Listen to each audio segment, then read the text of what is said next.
بنشوف ليندا قاعدة مع جوزها كيم في البيت، وفجأة الباب بيخبط وبيطلع جو اللي أول ما كيم بيشوفه بينزل في ضرب.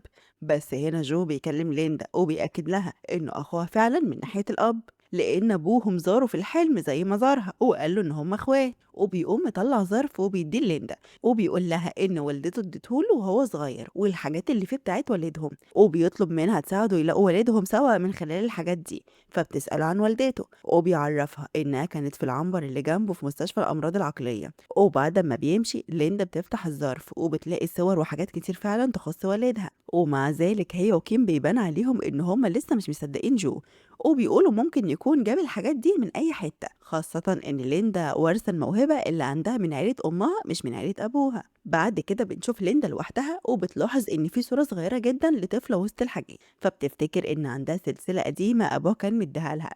وأول ما بتحط الصورة جواها بتلاقيها على قدها بالظبط. وتاني يوم بنشوف ليندا في المحل بتاعها مع روز وبتفكر معاها يا ترى دي صورة مين. وأول ما بتخرج روز فجأة ليندا بتبدأ تسمع همس غريب في المخزن، وبيظهر لها شبح ست باين عليها علامات الرعب والتعب، وبتقول لها إن هما بيقولوا لها إنها هتساعدها تلاقي طفلها اللي خدوه منها. فبتفتكر ليندا كلام جو عن والدته وبتسألها انت والدة جو مش كده؟ ولكن الشبح فجأة بتتسحب من نفس الجدار، فعلى طول بتروح للبروفيسور هاني وبتحكي له على اللي حصل، وبتقول له ان الموضوع بدأ بشبح مهندس خطوط الغاز وبعدين المحامي السايكو اللي اتسحب من الجدار ودلوقتي والدة جو، وبتبقى عايزة تعرف سر البوابة دي والأشباح اللي وراها.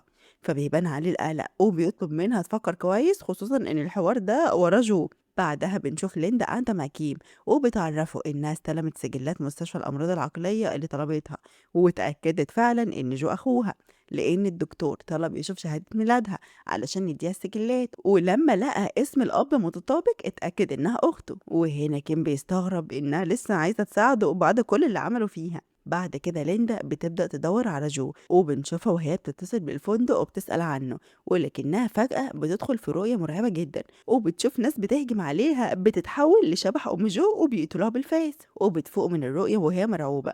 وبعدها بتحكي الروز وبتقول إنها في الأول افتكرت الرؤية عن لحظة ما خدوا أم جو للمستشفى بس ده ما حصلش. وهنا ليندا بتقرر إنها لازم تعرف أكتر قبل ما تتكلم مع جو، وبتروح مع هان لأرشيف وفيات وحوادث البلدة علشان تبحث في سجلات عن اللي حصل. وهناك بتشوف شبح أم جو تاني وبتبقى مرعوبة أكتر، فليندا بتحاول تطمنها وبتعرفها إنها تقدر تساعدها تعبر للنور. بس الشبح بترد بيأس وبتقول لها لا أنا ما استحقش أكون حرة لأني ضيعت طفلي وعملت جريمة كبيرة وكلهم ماتوا بسببي.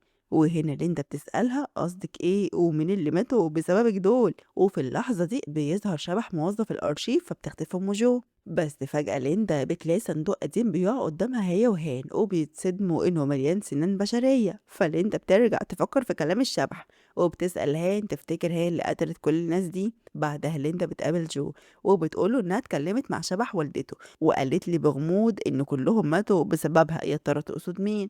وهنا جو بيبان عليه الاستغراب وبيقول أنا مش عارف انت بتتكلمي عن مين، بس دي مش والدتي لأن أمي مش شبح، أمي لسه عايشة في المصحة. فليندا بتتصدم وبتسأله طب يبقى مين الشبح اللي انت لفتت نظري ليها دي؟ أنا مشيت ورا كل الخيوط اللي في الظرف ودي الشبح الوحيدة اللي قدرت أتواصل معاها. فجو هنا بيرد عليها ببرود إن لو في أي أشباح مرتبطة بحاجات والده فدي حاجة هي اللي عملتها مش هو. فليندا بترجع لهان وبتحكي له ان الشبح ما طلعتش والدة جو، وهان بيقول لها انه لسه عارف المعلومة دي الصبح من واحد صاحبه بيدرس الطب الشرعي، لانه فحص السنان اللي لقوها واكتشف ان السنان دي عمرها اكتر من 150 سنة، يعني الست دي ميتة بقالها قرن ونص. وبيقول ان الموتى دول غالبا ماتوا في مكان تاني وده السبب ان مفيش سجلات ليهم في المدينة. بس ليندا بتعترض وبتقول ان الارواح عادة بتفضل مرتبطة بالمكان اللي ماتت فيه، واكيد الارواح دي محبوسه تحت الارض في مدينتهم بالذات. بعدها بنشوف ليندا وهي بتحاول تتواصل مع الشبح تاني، واول ما بتظهر بتسالها لو فاكره اسمها حتى، فالشبح بتقول مش فاكره بس كانوا بينادوني بروما. فليندا بتطلب منها تحكي لها ازاي الناس دي ماتت وليه بتقول ان دي غلطها، وبتبدا روما تقول لها انها ما بقتش عارفه لان في اشباح كتير بيحكوا القصه وكل واحد بيحكيها بطريقه شكل. ولما ليندا بتسالها عن روايتها هي بتقول لها ان في شبح ظهر لها وحذرها من مصيبه هتحصل وطلب منها تنقل الكلام لاهل قريتها، لكنهم وقتها ما صدقوهاش. فليندا بتستغرب وبتسألها انت كنت ميتة يعني؟ فبتقول لها لا انا كنت عايشة وبشوف الاشباح زيك. وقبل ما تمشي بتقول ليندا المهم دلوقتي انها تلاقي طفلها وبتبدأ تختفي. بعدها ليندا بتدور في تاريخ بلد الشبح اللي ظهر لروما وبتكتشف معلومة مهمة جدا، وهي ان في اشاعات بتقول ان مجموعة من السكان زمان جالهم مرض غريب عبارة عن حمى مجهولة فقتلت ناس كتير. بس الغريب إن قبل ما يموتوا ظهرت عليهم أعراض الجنون لدرجة إن هم قتلوا أصحابهم وعائلتهم. وأسوأ إشاعة كانت عن إن في راهب قتل كل المصلين بتوعه بعد ما حبسهم في الكنيسة. ولما ليندا بتسأل هان دي كنيسة إيه بيرد باسم الكنيسة وبيقول لها إنها في شارع اسمه كلاي. وهنا ليندا بتفهم ليه الصندوق بتاع السنان القديم كان مكتوب عليه كلاي 48، وبتقول له إنها عمرها ما سمعت عن الشارع بالاسم ده. بعدها ليندا بتقول له إنها بحثت أكتر وعرفت إن في دكتور كان كاتب في مذكراته إنه عالج حالات عندها نفس الأعراض اللي ظهرت في مدينتهم. وهنا هان بيصرخ فجأة وبيقول إن هو فهم كل حاجة وبيشرح لليندا إن في سم موجود في فطر بيطلع على الحبوب وأعراضه هي بالظبط اللي مكتوبة تشنجات ترجيع وجنون، وده بيفسر للناس دي فقدت عقلها. وليندا هي كمان بتستنتج إن الدكتور ده هو نفسه الشبح اللي حذر روما، خصوصا إنه مات في عاصفة ثلجية وهو جاي مدينتهم وأكيد كان جاي علشان يعالج الضحايا. بعدها ليندا بترجع البيت وبتبقى مش عارفة تحل اللغز، فكيم بيقول لها كأن المدينة قررت تدفن القصة دي للأبد وتمسحها من التاريخ. فليندا بتبدأ تفكر في كلمة دفن وبتربطها بإن الأرواح محبوسة تحت الأرض، وبتقرر تروح الأرشيف تاني وبتبدأ ترسم خريطة لكل الأماكن اللي اتذكرت في القصة، والخريطة دي بتوصلها لنقطة معينة فبتزيح الرفوف وبتلاقي بوابة حديد فبتفتحها وبتدخل جواها وبتنزل في ممرات ضيقة وضلمة لغاية ما بتوصل لمكان بتلاقي فيه الكنيسة مدفونة بالكامل تحت المدينة الحالية. في نفس الوقت بيكون شبح الأرشيف راح بلغ جو على القهوة، وفورا جو الوغد ده بيروح يقفل الباب على ليندا من بره وبيرجع كل حاجة مكانها. وبنرجع لليندا اللي بتقابل روما وبتقول لها ان هم كلهم ماتوا هنا واتدفنوا وان مدينتهم الجديده اتبنت فوقهم علشان يداروا الفضيحه اللي حصلت في الوقت ده، يعني طلع في مدينه تحت المدينه. وعلى الناحية التانية بنشوف كيم وروز قلقانين لأن ليندا اختفت وتليفونها مقفول. وهنا هان بيوصل وبيقول لهم إن آخر حاجة ليندا قالتها هي إنها رايحة تدور على المدينة المدفونة، فبيفهموا إنها راحت الأرشيف. وتحت الأرض بنشوف روما اللي بتفتكر أخيرا وبتحكي لليندا كل اللي حصل، وهي إن الراهب حبس المصليين في الكنيسة علشان يحميهم من المرض، ولما اتجننوا وظهرت عليهم الأعراض قرر الراهب يحرق الكنيسة باللي فيها علشان يقضي على الشر لأنه كان فاكر الشيطان معاهم ومات هو كمان. وللأسف اتهموها إنها ساحرة علشان كانت بتعرف حاجات قبل ما تحصل، وخدوا منها بنتها الصغيرة وحبسوها في الكنيسة مع الأشباح اللي فاكرينها السبب في قتلهم من غير أكل أو شرب لحد ما ماتت. فليندا بتتأثر جدا من بشاعة اللي حصل وبتحاول تطمن روما وبتقول لها إنها ما كانتش ساحرة ولا حاجة، ده كان مجرد مرض وهي كانت بتحاول تنقذهم. وفي اللحظة دي روما بتبدأ تصرخ لليندا إن هما لازم يهربوا لأن في حاجة شريرة موجودة في الكنيسة، بس ليندا بتصمم إنها لازم تدخل علشان تساعدها هي والأشباح يعبروا. وفوق بيكون كيم وهان وروز وصلوا للأرشيف وبيلاقوا خريطة ليندا وبيلاقوا أثر تحريك الدولاب على الأرض فبيحركوه وبيلاقوا الباب،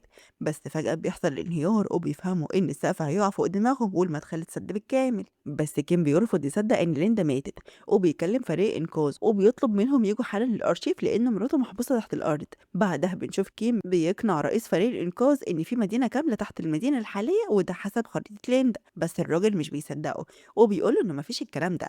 ومع إن هان بيشرح له بأسلوب علمي إن مدن كتير مشهورة اتبنت فوق مدن قديمة، بس هو برضه بيرفض يحفر لمكان مجهول. فكيم بياخد هان وروز وبيمشي ورا إحساسه والخريطة اللي في إيده، وتحت الأرض بنشوف ليندا واقفة مع مواجهة أرواح الكنيسة الغاضبة اللي بيقولوا الساحرة عملت كده. فليندا بترد عليهم بإن اللي قتلهم كان مرض جه من الأكل اللي دخلوه ليهم في الكنيسة، وبتشرح لهم إن العيش كان فيه فطر سام خلى عقولهم يغيب وتجيلهم تشنجات، وده اللي خلى الدكتور يحاول يجي يحذرهم بس مات في الطريق فبعت الرسالة مع روما. وهنا الأرواح بتبدأ تهدى وتصدق، بس فجأة بيظهر شبح الراهب وبيقول كل ده كذب وإن ليندا مجرد ساحرة تانية.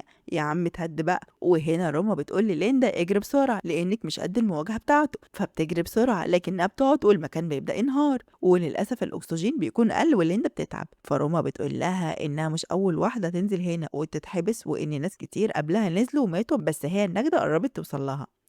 بعدها فجأة بنشوف أبوها قدامها وبيقول لها إن مفيش وقت ولازم تخرج من هنا بسرعة لأن المكان خطر، فبتلومه علشان ما حذرهاش من الأول، فبيرد بإنها ما كانتش هتصدق الحقيقة لو قالها عليها، وكان لازم تعيشها بنفسها وتعرف هي مين بالظبط وإيه قوة الهبة اللي عندها. وفجأة بيطلب منها تفتح السلسلة اللي فيها الصورة، وهنا رامة بتقول لها هي دي بنتي.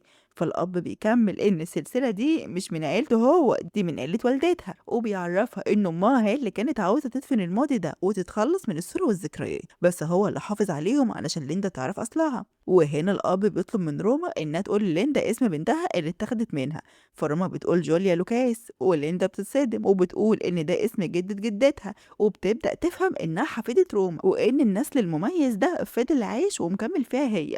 وروما بتفهم إن بنتها جوليا كانت كويسة والدليل إن ليندا موجودة دلوقتي. وهنا كيم بيكون وصل لمكان النفق، فروما بتشجع ليندا اللي بتبقى خلاص بتموت من قلة الأكسجين إنها تصرخ وتنادي علشان يسمعوها، فليندا بصعوبة بتجمع قوتها وبتنادي عليهم، وفعلا كيم بيسمع صوتها وبيوصل لها وبيسحبها من تحت الأنقاض وهو بيحضنها وبيعيط من الفرحة إنها لسه عايشة. بعدها بنشوف روما واقفة مع ليندا وبتبص للمدينة وبتقول إنها بقت جميلة قوي، فليندا بتوعدها إنها تشوف طريقة في يوم من الأيام علشان تحرر باقي الأشباح الكنيسة.